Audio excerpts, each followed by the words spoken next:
வணக்கம் நண்பர்கள். நாம் இப்போ எங்கே இருக்கோம்னா நாகர்கோவிலில் தான்.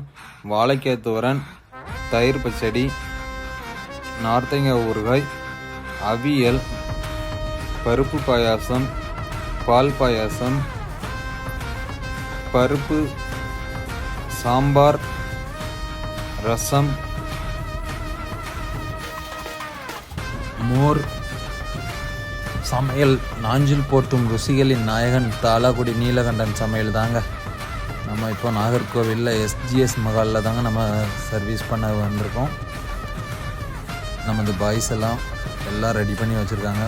ஆட்கள் வந்தோடனே சாப்பாடு வைக்கிறதுக்கு ஆட்கள்லாம் வந்தாச்சுங்க. கூட்டெல்லாம் வச்சு சாப்பாடெலாம் வச்சு அழகாக அருமையாக பரிமாறி உள்ளார்கள். இதே போல் அடுத்தடுத்த வீடியோ நம்ம சேனலை ஃபாலோ பண்ணிக்கோங்க, லைக் பண்ணி ஷேர் பண்ணிக்கோங்க. மீண்டும் சந்திப்போம்.